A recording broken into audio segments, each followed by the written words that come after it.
Fala galera, sejam bem-vindos ao canal, e para mais uma história de terror. Se gosta desse tipo de conteúdo, não deixe de se inscrever no canal e deixar aquele like e ativar o sininho para receber notificações de novas histórias. Então bora para mais uma. O Vampiro. Há 200 anos, numa aldeia da Boêmia, existia uma bela jovem pertencente a uma família de um lavrador. De nome Maria, tinha um bom coração. Amava os pais, aos quais, desde a tenra infância, tratava de ser útil, encarregando-se voluntariamente de várias atividades domésticas. Por este motivo, também era estimada da sua família e da gente do povoado. As mães a citavam como um exemplo de amor filial, e de um procedimento digno de toda a consideração. Maria tinha 18 anos quando chegou à sua aldeia um estrangeiro jovem e de boa presença, parecendo ser de alguma cidade, em razão do seu vestuário, pois, ainda que simples, era elegante, e as suas maneiras afáveis e corteses diferiam muito das que se usavam na aldeia. Maria, sagaz como era, não deixou de notar esta diferença e, desde esse momento, uma sorte funesta pareceu adejar sobre o seu destino. O estrangeiro estabeleceu sua morada junto à casa dos pais de Maria, e, desta maneira, muitas vezes a encontrava. Não deixava de olhar para ela de uma maneira singular e tão estranha que fez cismar a pobre moça. Maria nunca tinha sentido, da parte dos moços da aldeia, quando para ela olhavam, a influência ou atração que sobre ela exercia o jovem estrangeiro, o que lhe deu, depois, desejos de chorar e, algumas vezes, de rir, sem saber porquê, sofrendo fortes palpitações do coração.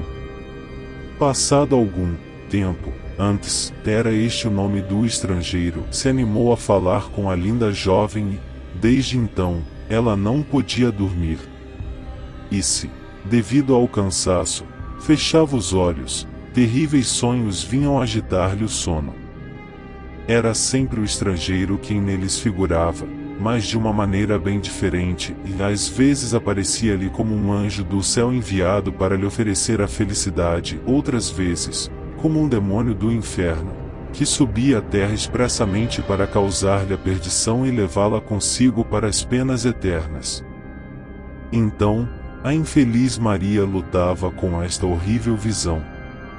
Acordava sobressaltada, pálida e inundada de suor glacial, depois, era atacada de febre que lentamente lhe fazia desbotar as faces e os lábios, seguindo-se profunda tristeza que a consumia, ao mesmo tempo que angústias mortais lhe devoravam o coração. Enfim, Maria, pálida, magra e triste, já não parecia a mesma. Pobre moça! Por muito tempo, ela lutou contra o seu destino. Encomendou novenas, rezou, invocou os santos, jejuou semanas inteiras. Nada disto, porém, lhe valeu, e a infeliz julgou que o céu a tinha abandonado e caiu em desespero.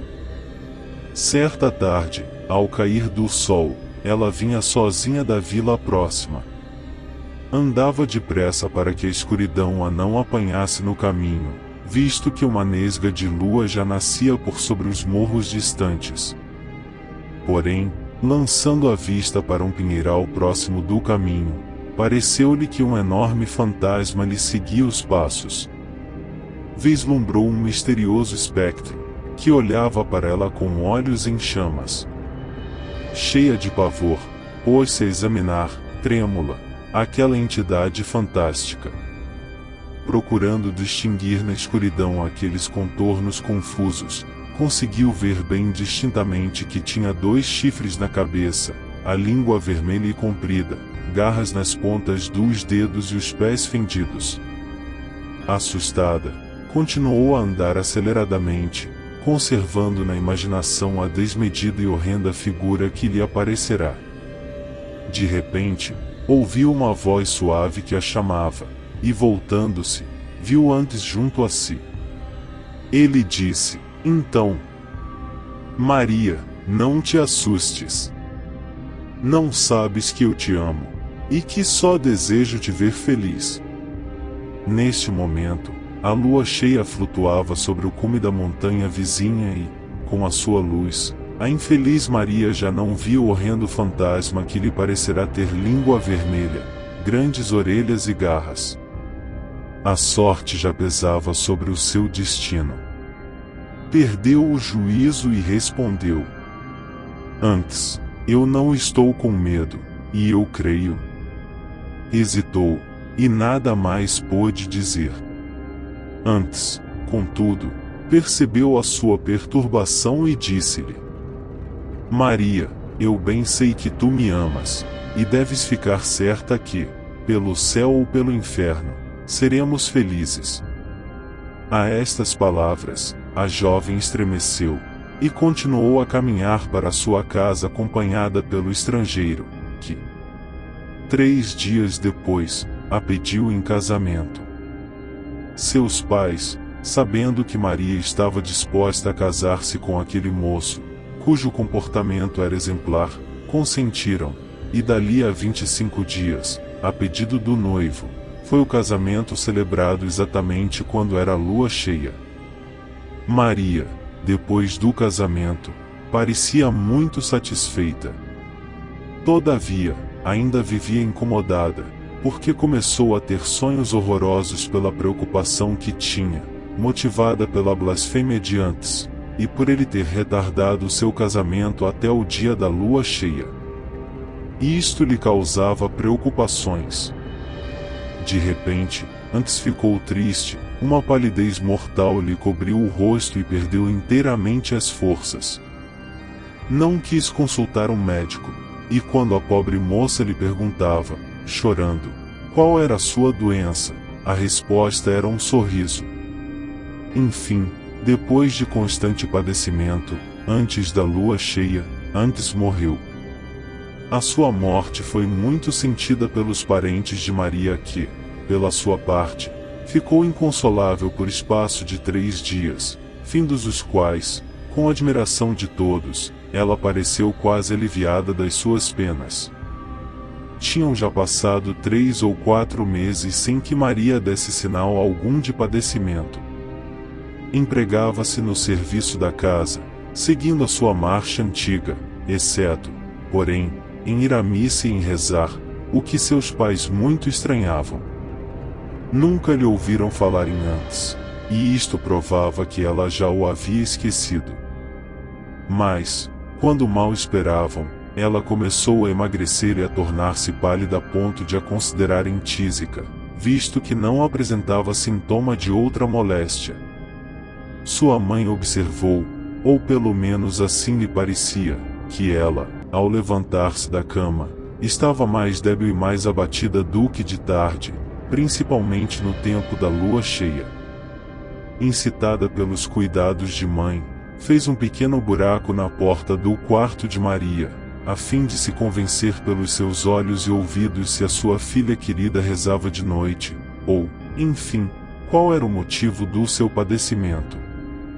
Durante as primeiras noites em que espiou pelo buraco da porta, não observou coisa alguma extraordinária, e já as suas desconfianças se haviam desvanecido quando, uma noite, seriam 11h03. Maria já se tinha deitado e a lua, saindo de uma nuvem, lançava os seus argênteos raios que, passando pela janela aberta, iluminavam o quarto.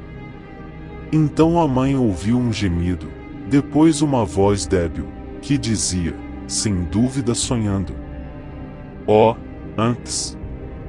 Ó, meu amigo! Eu sou a tua esposa querida.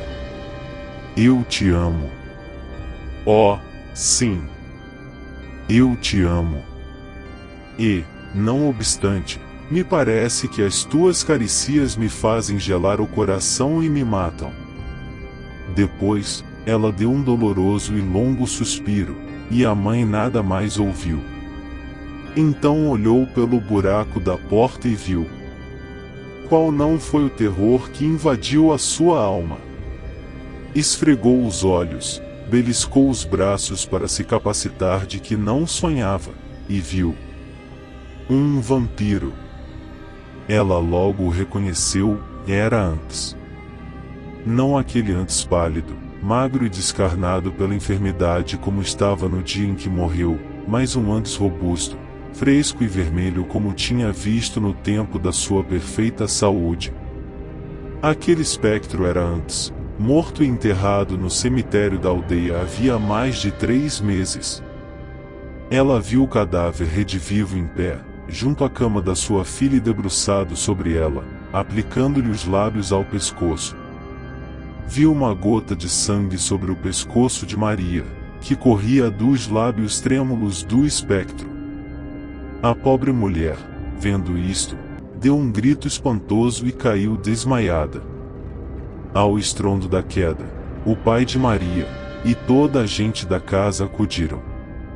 Levantaram a infeliz mãe, arrombarão a porta do quarto e nele só acharão o inanimado corpo de Maria.